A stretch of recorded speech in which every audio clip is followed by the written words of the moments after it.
Hello everyone, it's me, Blu-ray, and I just do not have the YouTube motivation anymore. Welcome to a brand new video. I have a pretty sizable CD collection, and my playlist has over 1,000 songs on it, and it seems to change every single day. I'm constantly on the lookout for more CDs and more albums to listen to.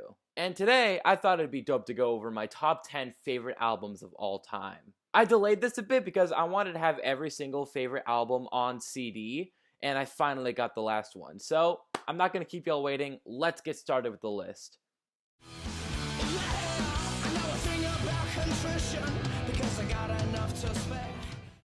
When your third album is a worldwide success with the story of a cancer patient, you know you're going down in history. My Chemical Romance are the stereotypical poster boys for emo, and their 2006 record, The Black Parade, is absolute killer. Gerard Way is just king. Can we all agree on that? Sure, the singles are ace, but I believe in the power of the deep cuts on this one. Give This Is How I Disappear, The Sharpest Lives, House of Wolves, Sleep, and Disenchanted a shot for me, yeah?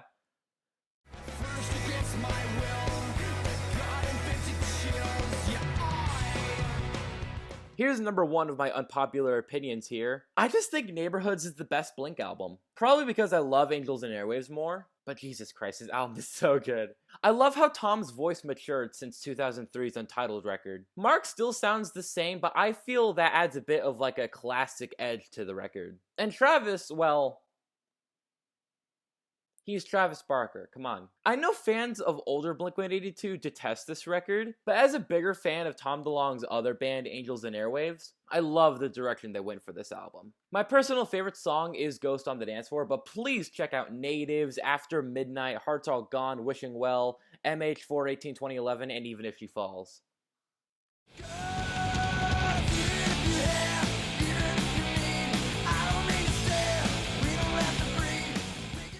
Here's the only album from the 90s on this list. Of course it has to be Nevermind, like come on. I actually first listened to this album in full as part of a little song deal with someone. And what happened next was a love story. Sure, I've heard the singles a million times, but the whole album is something incredible. With guitars great and vocals high, drums thrashing and bass low. The main four singles are something you all need to hear, but please do check out Breed, Polly, Territorial Pissings, Lounge Act, and Something in the Way.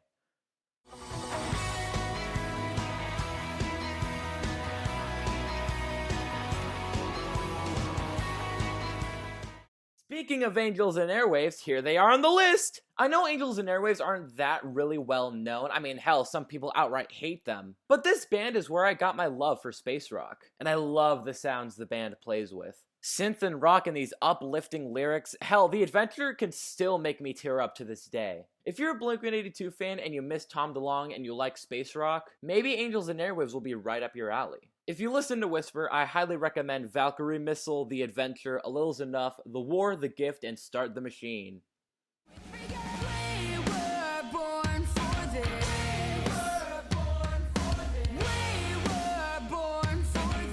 No disrespect towards Brand New Eyes, I think that album is great. I just love Riot more. Energetic guitars, that good old 2007 lyrical content, and just Paramore in general. For the longest time, I wasn't that big of a fan of Paramore. However, as time went on, I just could not deny them any longer. They got in my head, and now Riot places number 6 on my favorite albums of all time. What can I say? Haley's voice is incredible, and the rest of the band are killer. You should hear When It Rains, Let the Flames Begin, Fences, and Born for This now. Yes, that was referencing a meme. I'll move on to the number 5 pick now. Which is...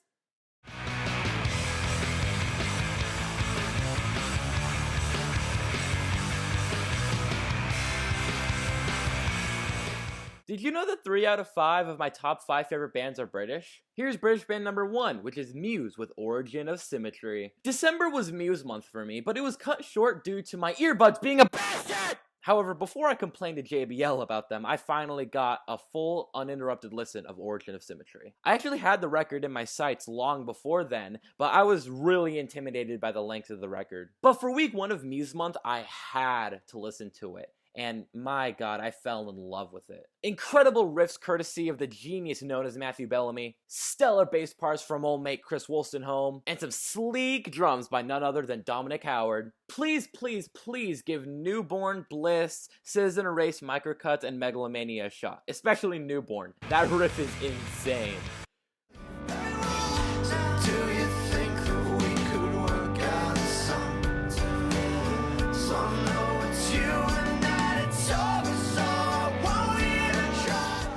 This album is beautiful. I don't care what people think of Jesse Lacey, but what he created with the rest of Brand New, it's a sad, thought-provoking, beautiful album throughout. I had this album on repeat in my earbud one day at school. I was having a really bad day, and I was so afraid of something that I just needed something to cope with.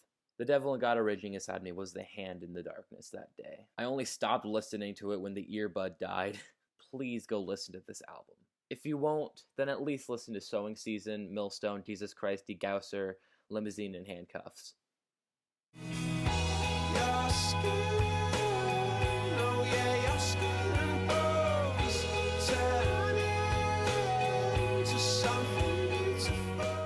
Now that last pick was pretty sad. Let's go to an album that's easy to listen to and from another British band. Parachutes is the debut album by Coldplay. Hate Coldplay all you want, but Parachutes is king in my opinion.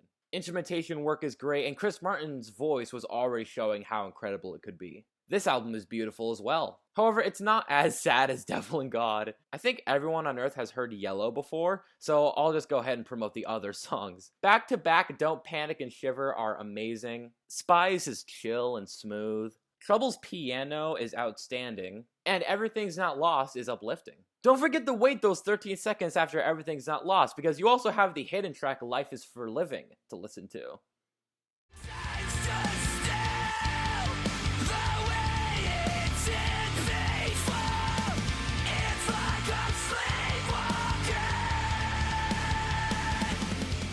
Let's kick it up all the way to 2013 with some metalcore, and also the third British band on this list. Bring Me the Horizon were never really on my radar in the beginning. I only really knew the song Shadow Moses. But then I did something incredible. I listened to the entire album of Sempiternal, and it changed my life. At the time, I was experiencing these extreme levels of anger, and I didn't know how to process it. I didn't know how to decode it so that I could understand it. Sempiternal was the key. This album decoded the anger that I was feeling, and it did it in such an incredible way. I can gush over every little bit about Sempiternal, but I'll just leave you with the must-hears. All the memers already know Can You Feel My Heart, but please do listen to The House of Wolves, Empire Let Them Sing, Sempiternal. Hold up!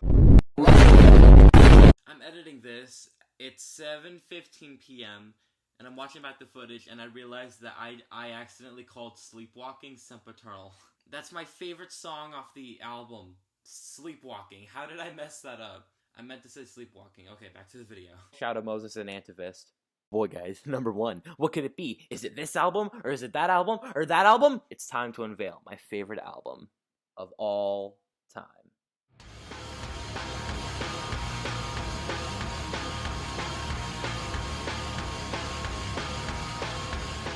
Guys, holy shit, this album is so fucking amazing. If you heard James Hetfield's amazing vocals and lyrics, and then, oh, don't get me started on the organs, tin can, drums, snare. Like, what an amazing idea, right?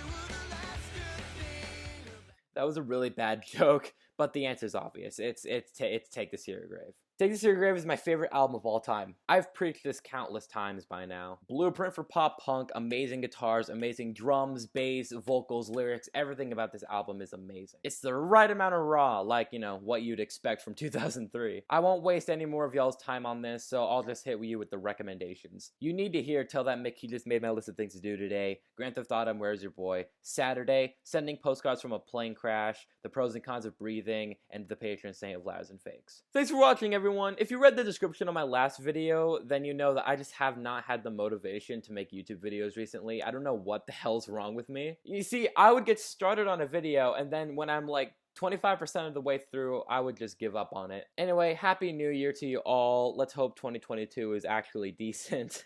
I'm gonna go listen to something.